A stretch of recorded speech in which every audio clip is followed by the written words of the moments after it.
Hola, ¿qué tal? Buenas tardes. Pues una vez más aquí con el gusto de compartir la palabra de Dios, de poder pues contactarme con ustedes de alguna manera a través del internet, a través de los medios digitales. Y como vieron el título de la aplicación de hoy, suena un poco raro, es Refugiarse tiene sus problemas. Vamos a continuar con esta serie que se llama El Refugio Fuerte, que es para aprender a correr a los brazos de Dios en estos momentos, ¿sí? Cómo refugiarse en Él durante la tormenta. Y antes de empezar, pues los invito a que hagamos una oración. Señor Padre Santo, buenas tardes. Te damos gracias, Señor, por este día. Gracias por cuidarnos, Señor. Gracias por cuidar nuestra vida. Gracias por tenernos aquí, escuchar tu palabra, Señor. Gracias porque eres fiel, porque nos has cuidado, Padre. Te queremos pedir, Señor, que nos sigas dando prudencia, que nos sigas reforzando nuestras defensas, que nos sigas manteniendo sanos, Señor, y libres de cualquier enfermedad. Y te queremos pedir, Señor, especialmente por la salud de Miguel, Padre, Miguel Mojica, para que pues tenga una pronta recuperación, Padre, y que tu plan se cumpla en su vida. Sabemos que tienes un gran propósito para él, Padre, y sobre todo que volteemos a verte. También te pedimos mucho por su salud. En nombre de tu Hijo Jesucristo. Amén. Bueno, pues como vean, dice el título de la aplicación, Refugiarse tiene sus problemas, ¿no? Y, y es un título un poco controversial, ¿no? Porque estamos hablando acerca de refugiarnos en Cristo, de cómo refugiarnos en Él. Pero vamos a, como siempre, tratar de traerlo a la realidad, ¿no? A lo que está aconteciendo en estos momentos. Digo, durante bastante tiempo se nos pidió que nos refugiáramos en nuestras casas, ¿no? Incluso ahorita con lo de la tormenta que se acerca y eso, nos piden pues que nos refugiemos. Y cuando empezó esto de la pandemia y el confinamiento, pues en los primeros días a lo mejor rompió un poquito nuestra rutina, nos costó trabajo adaptarnos a esa forma de vida, ¿no? Pero primero se nos habían dicho 14 días y se fue alargando, se fue alargando. Y a pesar de que estábamos en nuestras casas, pues el refugiarnos ahí se nos fue haciendo cada vez más complicado, ¿no? O sea, la convivencia incluso hizo más pesada, nos empezó a gente que sufre de estrés, digo, yo conozco gente que hasta la fecha sigue confinada, ¿no? Pero pues ya tienen tienen ansiedad, tienen estrés, incluso depresión, muchas personas, ¿no? A raíz de lo que se va prolongando, y por eso es que estamos hablando de que refugiarse tiene sus problemas. Y todos, cuando empezamos a refugiarnos por un mes, ¿no? A lo mejor 20 días.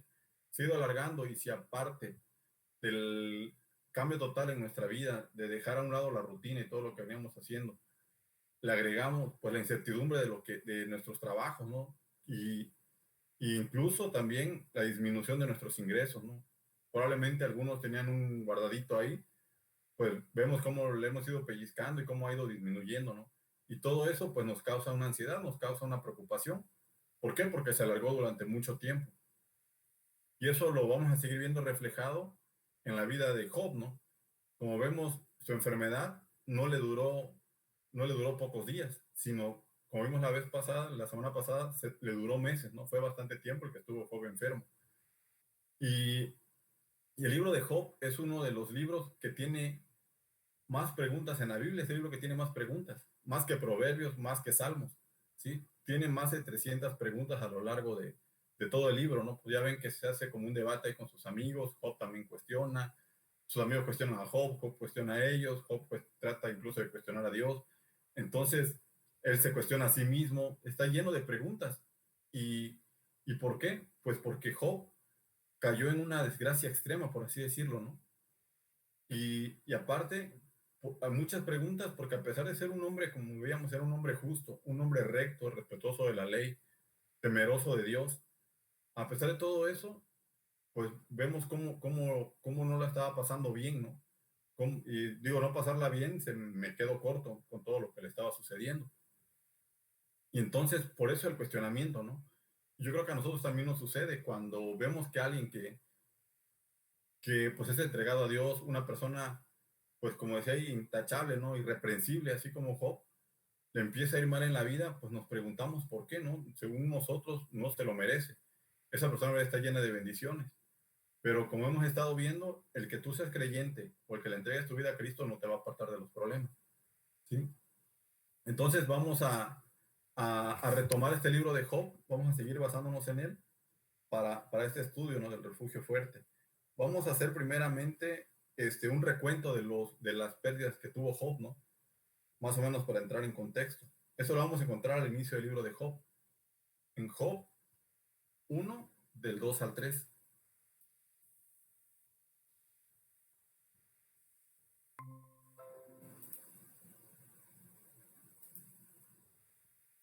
Dice, y le nacieron 7 hijos y 3 hijas. Recordemos que todo esto fue lo que perdió Job, ¿no? Entonces, si lo vemos del otro lado, ya avanzando un poquito la historia, Job perdió 7 hijos y 3 hijas. Perdió 7,000 ovejas, 3,000 camellos, 500 yuntas de bueyes, 500 asnas y muchísimos criados. Dice que aquel varón era más grande que todos los orientales, ¿sí? Entonces aquí vemos cómo, pues, haber sido de gran impacto para Job, ¿no? El haber perdido todo eso y verse en la ruina, ¿no? Después de dice aquí que era aquel varón más grande que todos los orientales. O sea, realmente era un hombre con una vida más que resuelta, ¿no? Una estabilidad en todos los aspectos de su vida, pues hasta ese momento garantizada, ¿no? Y de repente, pues pierde todos estos bienes materiales, incluso pierde a sus hijos, y más adelante vemos de que también pierde la salud, ¿no? Pero sin embargo, a Job jamás renegó, ¿no? O sea, siempre dio la respuesta correcta a los problemas. Y aquí es donde tenemos mucho que aprender, porque cuando la voluntad de nosotros no coincide con la de Dios, entonces es cuando empezamos a hacernos las víctimas, ¿no? A quejarnos acerca de Dios, a por qué me sucede esto a mí, si yo hago esto, si yo hago el otro, si yo me porto bien, si yo asisto a todas las reuniones de la iglesia, etcétera. Empezamos a cuestionar cosas que no tienen nada que ver con eso, ¿no? Y vamos a ver la reacción de Job ante estos problemas, ¿no? Porque recordemos que no solo perdió su salud, también perdió a su esposa, ¿no? Y su misma esposa lo cuestionó al verlo en esa situación, ¿no? Lo cuestionó por qué no renegaba de Dios, ¿no? Como recordamos, ya reniega de tu Dios y muérete, ¿no? Y la manera en que, y a lo mejor es repetitivo, pero tenemos que aprender a reaccionar en la manera en que lo hizo Job, ¿no? O sea, no de una manera emocional. Es muy normal que nosotros, cuando sucede algo que no nos gusta, pues nos gane la emoción. Pero sin embargo, tenemos que aprender a reaccionar a la luz de la palabra, ¿no? A la luz de la Biblia. Vamos a ver la respuesta de Job. Dice,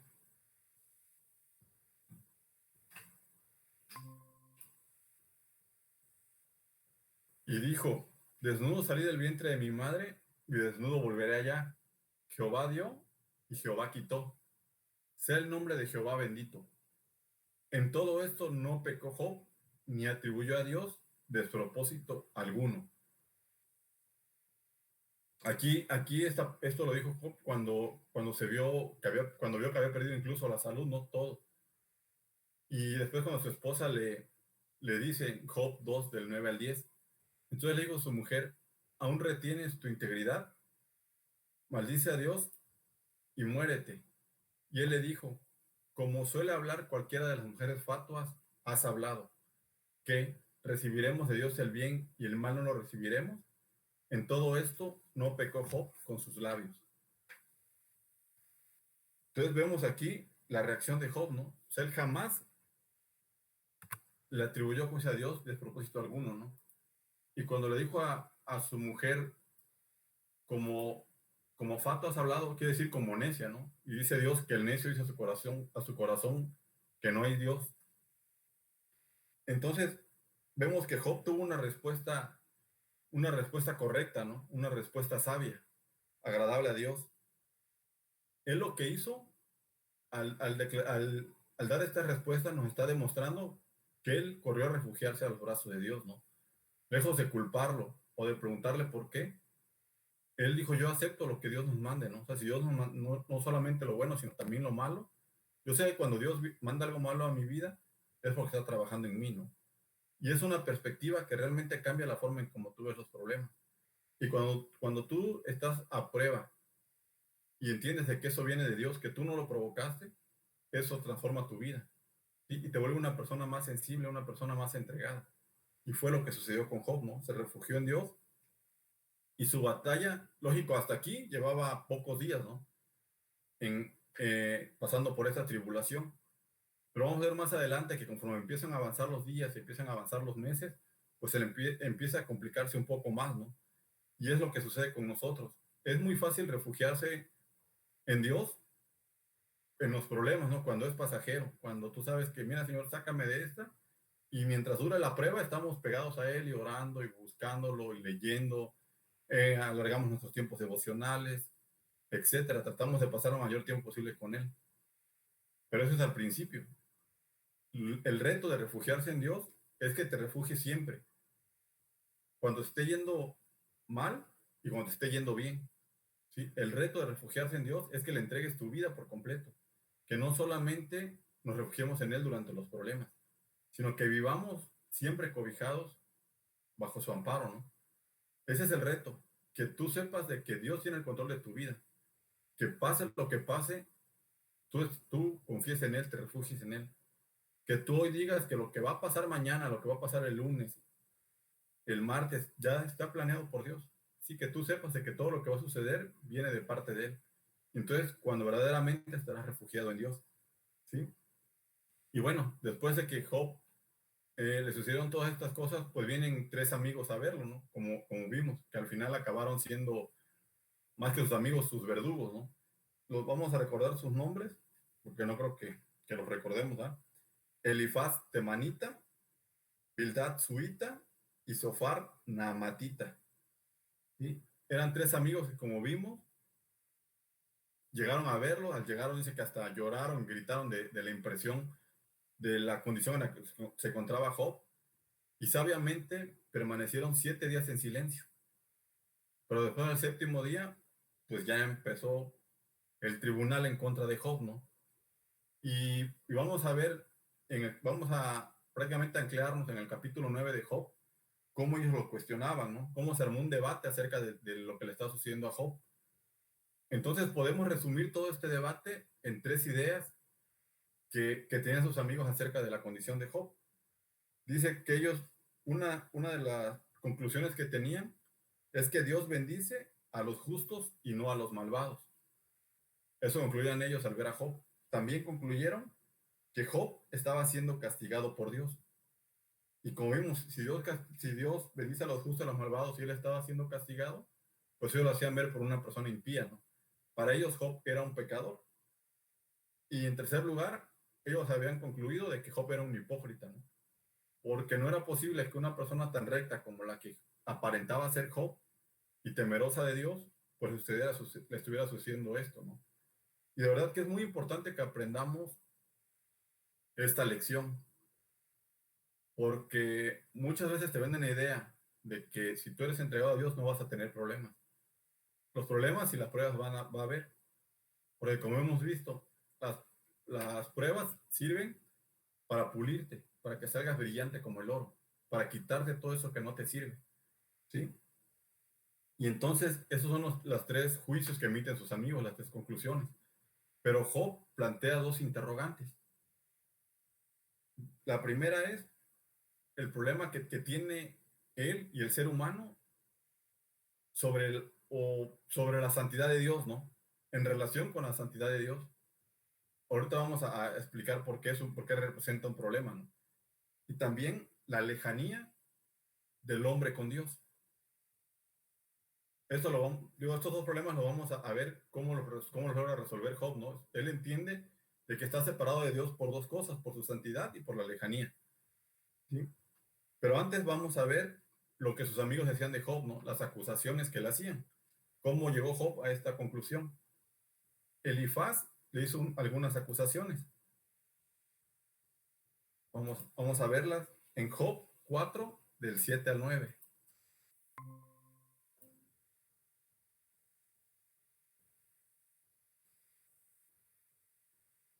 Le dijo Elifaz: recapacita ahora, qué inocente se ha perdido, ¿Y en dónde han sido destruidos los rectos? Como yo he visto, los que harán iniquidad y siembran injuria, la ciegan. Perecen por el aliento de Dios y por el soplo de su ira son consumidos. Y más adelante, en el versículo 17 le dice, ¿será el hombre más justo que Dios? ¿Será el varón más limpio que el que lo hizo?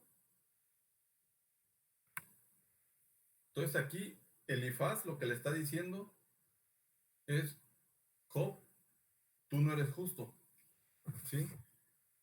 Tú no eres una persona, tú debes ser un pecador, por eso estás cosechando esto, ¿no? Por eso se está yendo como te está yendo. Tú debes ser una persona hipócrita, porque como decía el versículo, sé que inocente se ha perdido y en dónde han sido destruidos los rectos, ¿sí? Entonces, si te estás yendo mal y si estás siendo destruido es porque eres una persona que no es justa, que no es santa, ¿no? Y dice, y las preguntas claves que le hace es, ¿será el hombre más justo que Dios?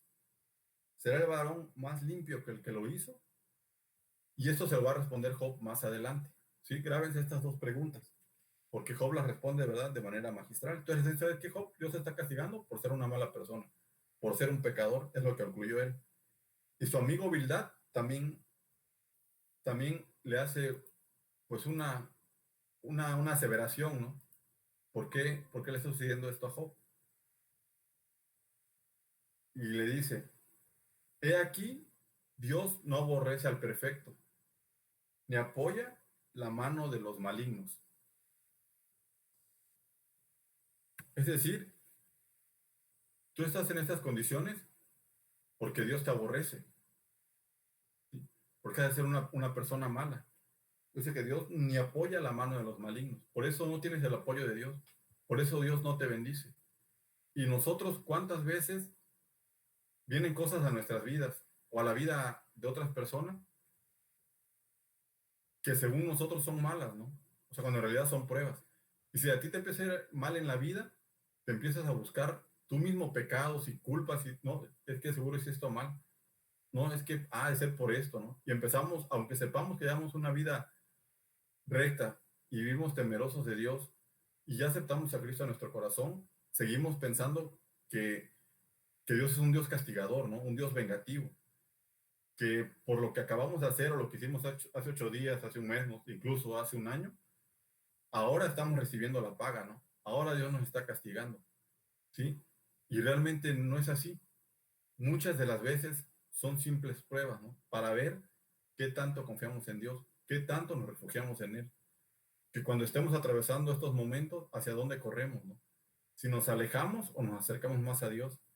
Si confiamos en nosotros o confiamos en Él, ¿sí? Si nos aferramos a nuestras capacidades o nos aferramos a la gracia de Dios. Para eso son. Y entonces Job le responde, como siempre, de manera muy sabia. ¿Sí? Vamos a ver Job 9, del 1 al 4.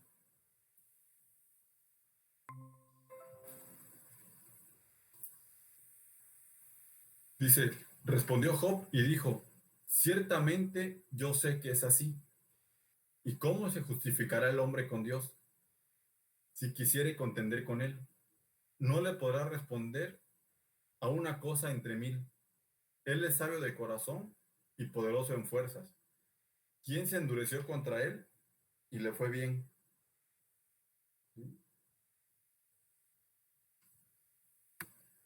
Entonces aquí vemos cuando Job dice, ciertamente yo sé que es así, él se refiere a lo que le decía Elifaz, que le dice, ¿será el hombre más justo que Dios? Y lo que le dice Job, te doy la razón, o sea, yo no puedo ser más justo que Dios. No, yo no puedo estar al nivel de Dios, no puedo ser así de limpio, no puedo estar así de inmaculado, ¿no? Y tienes toda la razón, pero ni yo ni ustedes. Y lo que Job está diciendo es que ningún ser humano puede decir que es justo delante de Dios. Ninguno de nosotros puede presumir eso, ¿no? Y esto lo discuten durante todo el libro, ¿no? Y muchas veces a nosotros nos cuesta aceptar que no somos justos delante de Dios, ¿sí? Y es lo que a veces no nos ayuda para llegar al arrepentimiento. Y Job lo entiende y lo entiende muy bien. Pero la lucha de Job es el no ser tan justo como Dios, pues le representa cierto problema, ¿no? Porque al no ser justo como él, pues entonces se siente con derecho a alcanzar una bendición de su parte, ¿no? A hablar con él directamente, a alzar la mirada, ¿no? A buscarlo a los ojos. Él necesita hablar con Dios de frente, ¿no? Y vamos a leer ahora Job 9, del 14 al 15.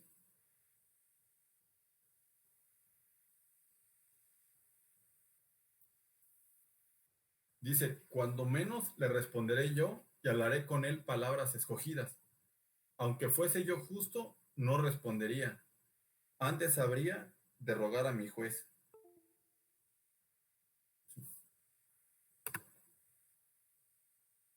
Lo que dice Dios, lo que dice Job, dice, cuanto menos le responderé yo.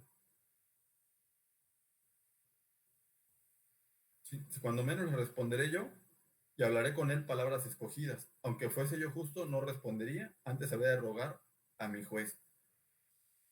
Es decir, ¿cómo voy a entablar yo una plática con él? ¿Cómo voy a cuestionar yo? ¿Cómo voy a responder a alguno de los cuestionamientos de Dios, no? ¿Cómo voy a poder tener yo una relación con Dios? Él reconoce que estamos muy distantes de Dios, que somos una raza pecadora, ¿no? Y él se reconoce a sí mismo, que no es capaz de tener una comunión con él. ¿Por qué? Porque sabe que Dios aborrece el pecado, ¿sí? Y no hay un traductor, no hay una manera de que yo como pecador pueda comunicarme, ¿sí? Que pueda contestar alguno de sus cuestionamientos. No hay pretexto que valga delante de Dios, ¿no? O sea, para Dios pecado es pecado, no existe el se dieron las cosas, ¿no? No existe el yo no quería. O sea, eres pecador y Dios no se puede relacionar contigo por ese simple y gran motivo, ¿no? Dios odia cualquier muestra de pecado en tu vida. Y digo, a nosotros a lo mejor nos gusta relacionarnos con a quien se distingue por ser una persona que roba, que delinque, que hace fraudes, etcétera. No nos conviene relacionarnos con esas personas, no nos gusta. De la misma manera, Dios no se relaciona con la gente pecadora, ¿sí? Y esto lo entiende Job.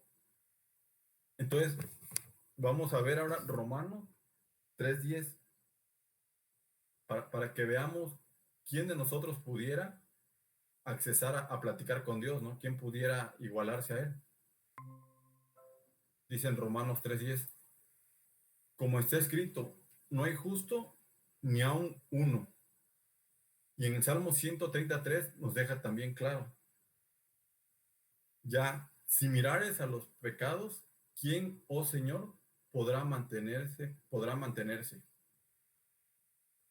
Entonces, como vemos, no hay justo aun uno, ¿no?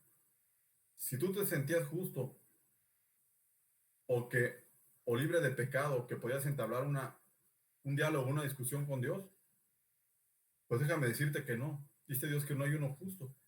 Y este es muy impactante, dice, si mirares a los pecados, ¿quién, oh Señor, podrá mantenerse? O sea, imagínate que la vara fuera no pecar. Nunca. Si tú pecaste alguna vez en tu vida, no importa en qué etapa, si cuando niño, si cuando adolescente, si cuando adulto, si cuando viejo, si tú pecaste en el momento de tu vida, pues ya estás derribado, ¿no? O sea, si Dios se asomara a ver tu vida con un pecado que encontrara, dice que ya no pudieras mantenerte. Entonces, en esa condición estamos. ¿Por qué? Porque todos pecamos y nos alejamos de la gloria de Dios. ¿Sí? Nadie es suficientemente bueno ni saldría librado de este juicio.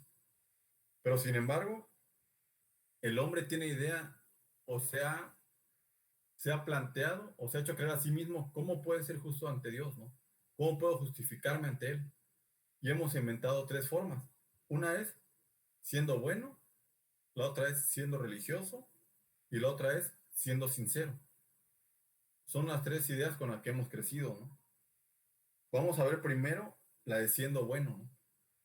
Muchas veces nosotros, y yo así pensé durante mucho tiempo, que el día del juicio se iban a poner las obras buenas y las obras malas de Norberto como en una balanza, ¿no? Y entonces si yo tenía más obras buenas que malas, pues ya estaba yo del otro lado, ¿no? En caso de que estuviera empate, pues a lo mejor negociaba con Dios. Y yo decía, no, cuando me dijeron, oye, Si tú cerraras hoy los ojos, ¿a dónde te irías?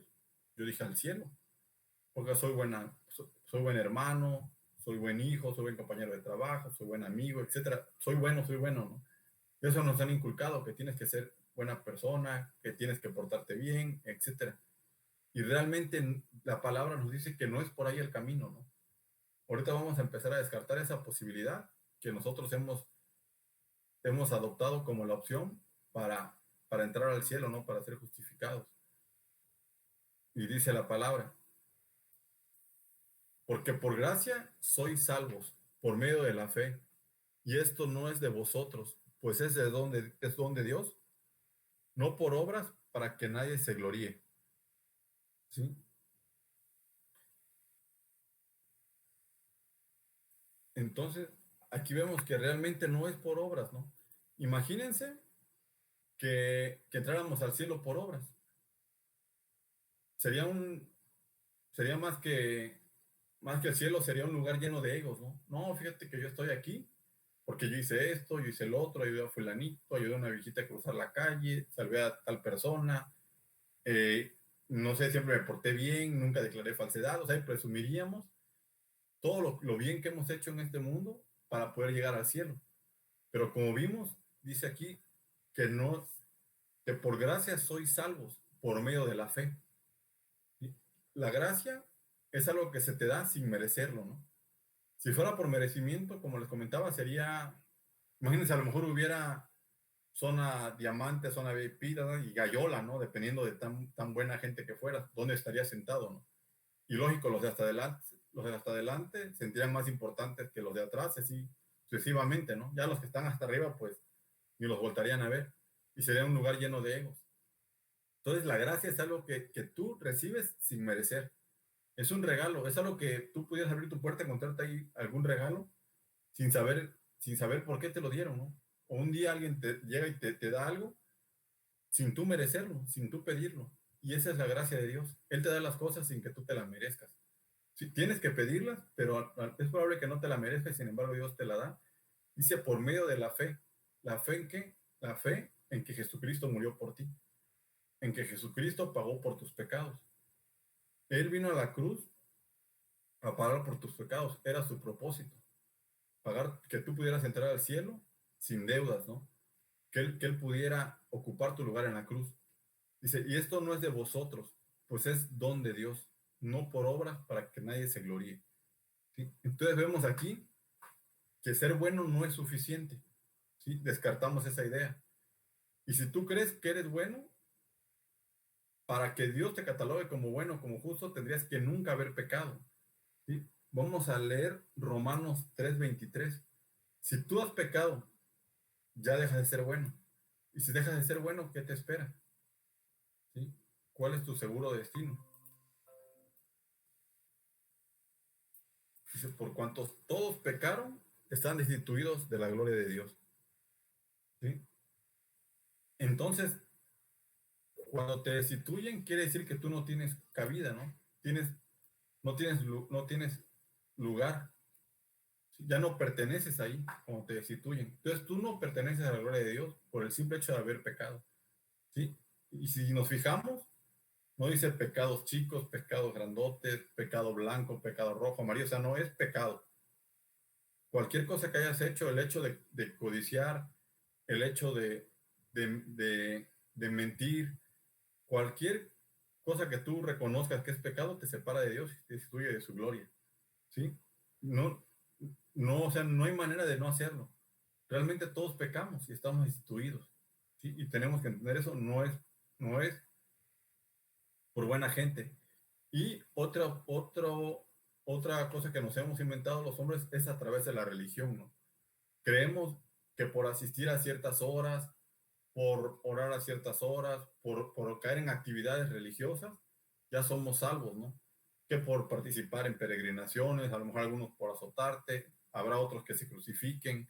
O sea, todo lo que signifique algo sistemático o algo religioso tampoco te salva, ¿no? Y nosotros muchas veces presumimos el decir, no, es que fíjate que yo estuve en la aplicación de las 10, de las 11, de las 12, de la 1, yo me la paso todo el día. Yo una vez me encontré un amigo que me dijo que de otra iglesia que habían hecho como una velada de oración de 12 de la noche a 9 de la mañana. Y, o sea, y realmente es actividad, o sea, no hay crecimiento espiritual. ¿Sí? Y no es la actividad, porque muchas veces lo hacemos para que los demás lo vean, ¿no? Para que toda la gente piense, no, mira, qué religioso es ese cuate, ¿no? Y lo que te tiene que preocupar es lo que opina Dios de ti, ¿no? Y lo que hagas no tiene por qué enterarse el mundo. Y la religión nos salva. Y Dios nos da aquí un ejemplo muy claro. Vamos a leer Lucas 18, del 9 al 14.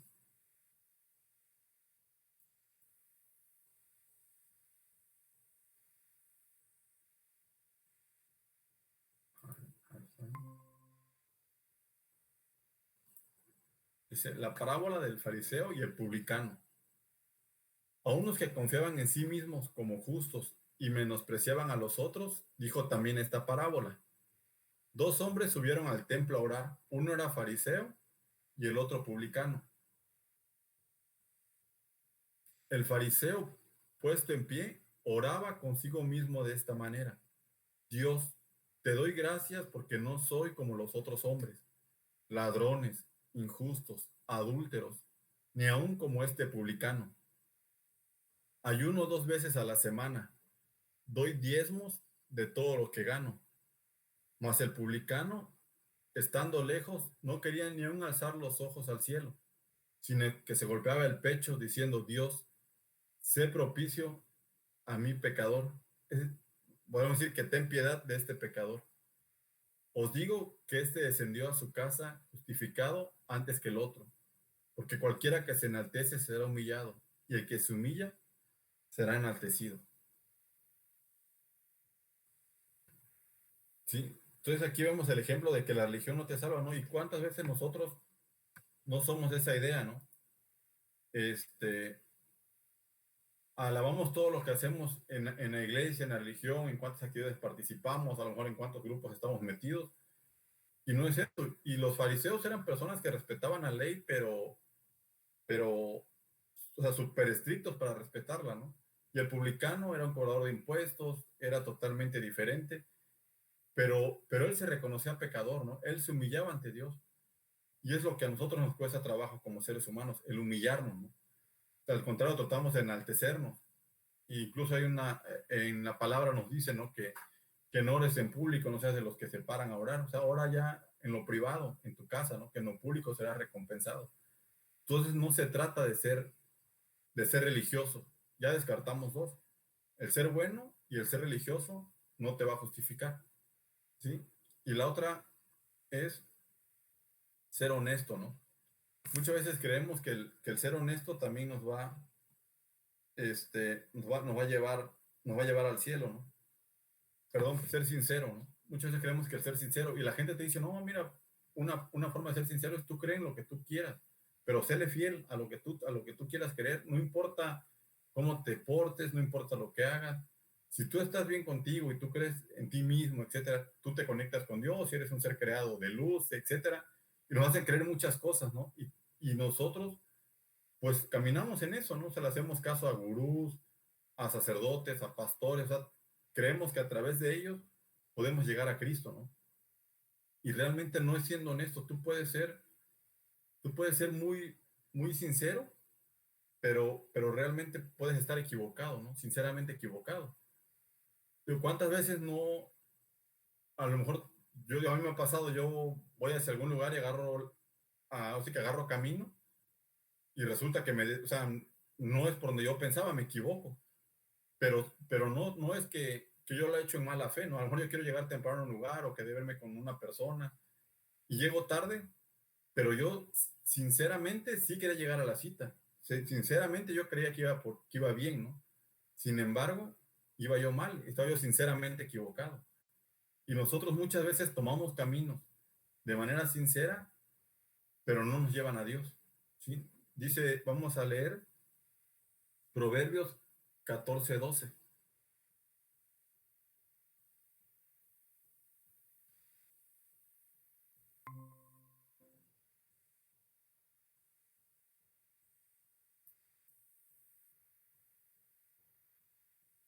Dice, hay camino que al hombre le parece derecho, pero su fin es camino de muerte. Entonces, cuando tú tomes un camino, permite que Dios lo escudriñe, ¿sí? Pídele a Dios que te guíe. Y créanme, yo creo que a todos alguna vez nos ha pasado de que pensamos que lo que estamos haciendo es correcto, pero para Dios no.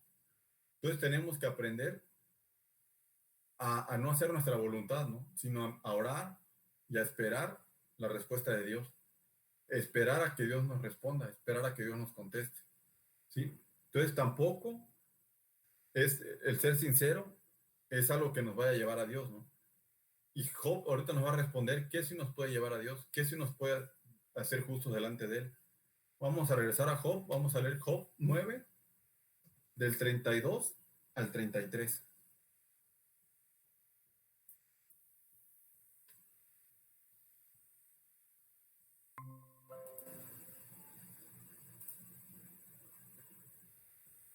Dice, porque no es hombre como yo para que yo le responda y vengamos juntamente a juicio. No hay entre nosotros árbitro que ponga su mano sobre nosotros. ¿Sí? Entonces, aquí Job lo que nos está diciendo es que él necesita una persona que lo lleve a la presencia de Dios, ¿sí? Alguien que intervenga entre él y Dios, alguien que le pueda ayudar a llevar sus problemas delante de Dios, porque él reconoce que hay un abismo entre la santidad de Dios y lo pecaminoso de nosotros. Él reconoce que hay una brecha muy grande y que necesita una persona, un intermediario para que abogue por él, para que pueda ser escuchado por Dios. ¿Sí? Y esto es algo eh, realmente muy distinto a lo que los seres humanos queremos, ¿no? Por lo regular no nos gustan los intermediarios, ¿no? Incluso cuando tú vas a comprar algo, tratas de evitar a los intermediarios. ¿Por qué? Porque sabes que te lleva un sobrecosto, que se lleva su comisión, y si hay otro intermediario por medio, también se va a llevar su comisión, y tratamos de evitarlo, ¿no? Para muchas cosas en la vida, incluso si tú ves donde venden casas o rentan, dicen, no, pues trato directo, ¿no? O sea, se brincan el intermediario, el corredor le viene a raíces. El ser humano no le gustan las intermediaciones, pero sin embargo Job lo reconoce, ¿no? Él necesita alguien que lo lleve a conciliar con Dios, ¿no? A platicar con él. Y, y un intermediario es aquella persona que logra poner paz entre dos personas, ¿no? Como un traductor. Puede ser como un abogado, que él va a ser el mediador entre el juez y el acusado, ¿no? Pero el abogado sí le va a pedir al acusado que le diga toda la verdad, ¿no? Que le diga realmente cómo sucedieron los hechos, cuál fue su delito, ¿no? Para poderlo defender. Si tú no le dices la verdad al abogado, pues probablemente no te pueda sacar en libertad, ¿no? Y él va a ser el mediador. Y también, por ejemplo, cuando hay terapias de pareja, ¿no? El terapeuta es el mediador entre las dos parejas. Y cuando hay conflictos entre países, a veces son irreconciliables y nombran un mediador.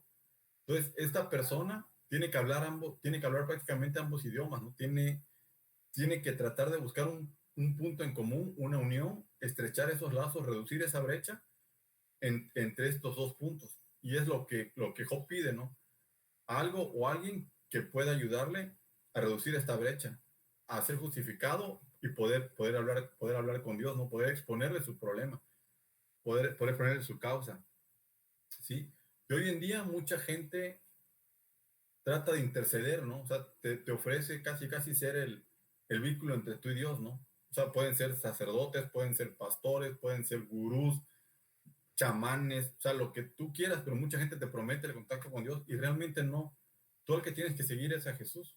Tienes que seguir a Dios, ¿no? No a una persona.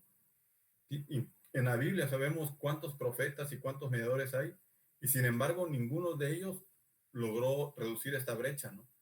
Ellos tenían que sacrificar un animal en su nombre, tenían que sacrificar algo, porque ellos su vida no alcanzaba, ¿no? O sea, su vida no podía justificar lo que hacían los demás. A veces ni su vida propia podían justificar. Incluso Job nos dice aquí que él oraba por sus hijos, ¿no? Y seguramente en esa época hacían sacrificios, hacían muchas cosas con tal de agradar a Dios y limpiar sus pecados. Entonces, como vemos, aquí estamos en un gran problema, porque ¿quién nos va a ayudar a llegar a Dios? ¿Cómo podemos hacerle para estrechar esos lazos, ¿no? Y vamos a ver, incluso Isaías nos dice, ¿no? Él no pudo intervenir por su pueblo. ¿Sí? Vamos a leer Isaías 59:1.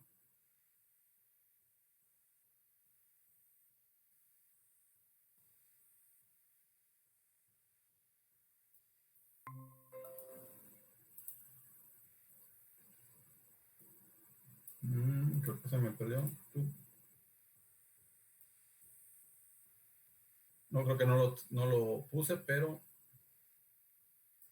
se los voy a leer. Isaías 59:1. Dice, he aquí, no se ha cortado la mano de Jehová para salvar, ni se ha grabado su oído para oír. ¿Sí? Entonces la mano de Jehová sigue siendo la misma y su oído también. Lo que nos separa y lo que impide que la mano de Dios nos alcance y que nos escuche, esa barrera que hay entre nosotros y Dios, son nuestros pecados. Y este era el problema que Job quería resolver.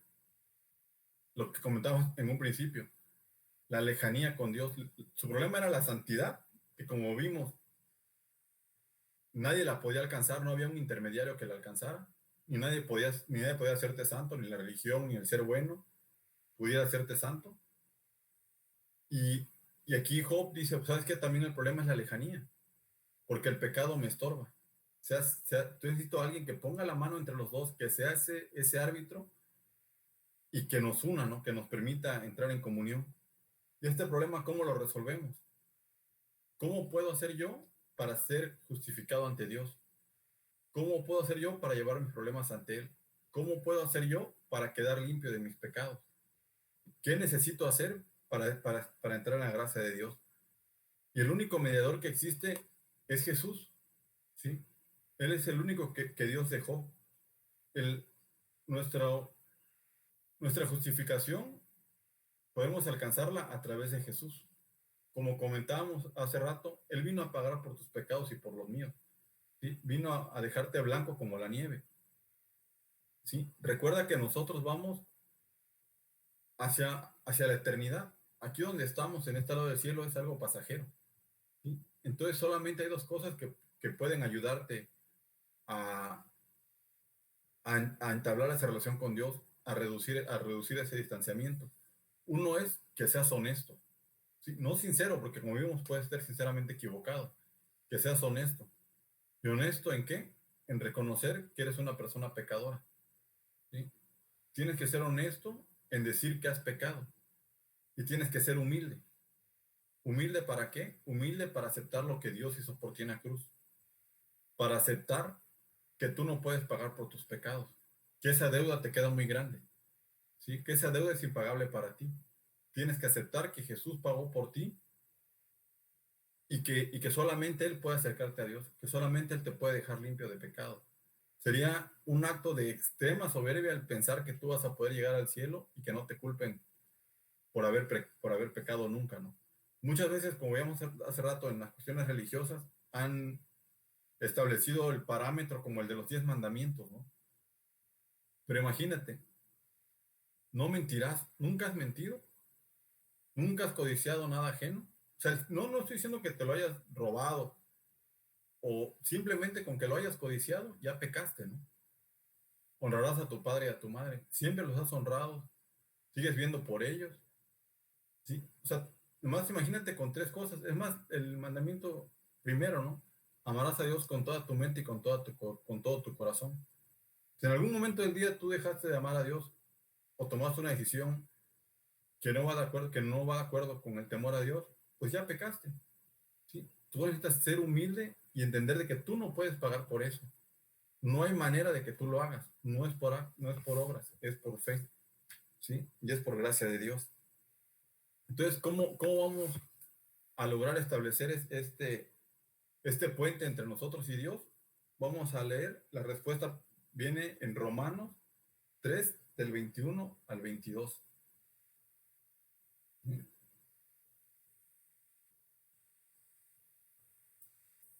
Dice,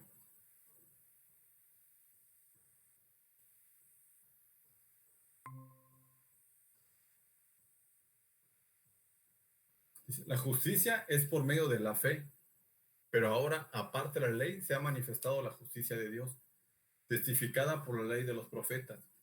Y la justicia de Dios por medio de la fe en Jesucristo, para que todos los que en él creen, porque no hay diferencia, ¿sí? Para todos los que creen en él, porque no hay diferencia. ¿Sí?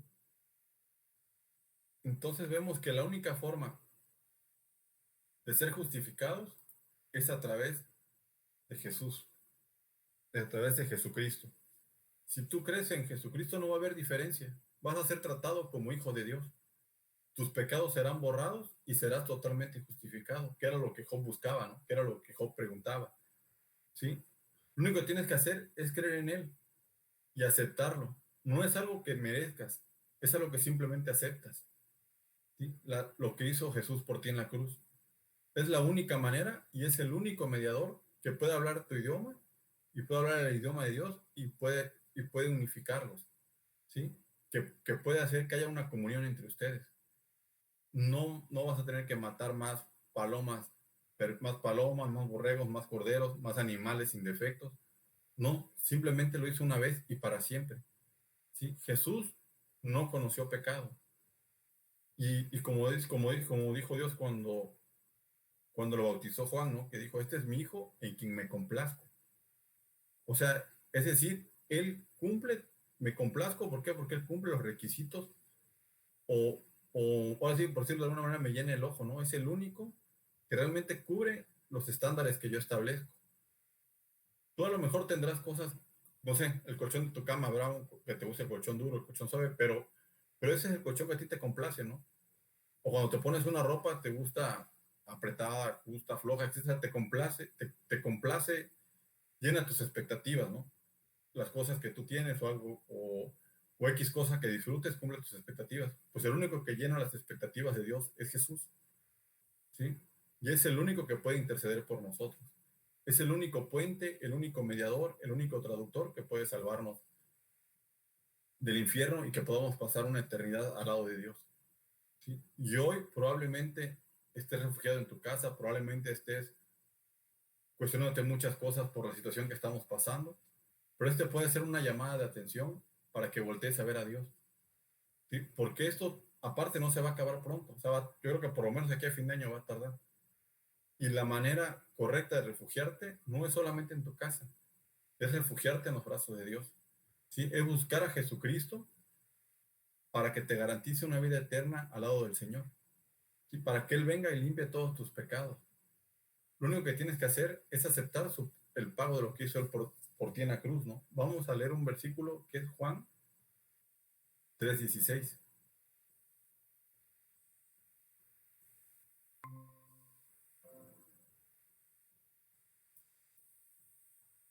Dice, de tal manera amó Dios al mundo, porque de tal manera amó Dios al mundo que ha dado a su Hijo unigénito para que todo aquel que en Él cree no se pierda, mas tenga vida eterna, ¿sí? Esta es la única manera en que tú puedes conectarte con Dios, ¿sí? Es la única manera, como decía Job, donde puedes encontrar un intermediario, y un intermediario libre de pecados. Y no es tan difícil, solamente tienes que aceptarlo, no tienes que irte en procesión, no tienes que hacer nada más. Como veíamos en un principio, ser honesto, reconocer que pecaste y humillarte. Es todo lo que tienes que hacer. Y si tú ya lo hiciste, pues no tienes de qué preocuparte, ¿sí? Ahora lo que tenemos que hacer es aprender a refugiarnos en Dios, a todo lo largo de nuestra vida, no solamente durante este tiempo, sino aprender a refugiarnos en Él siempre.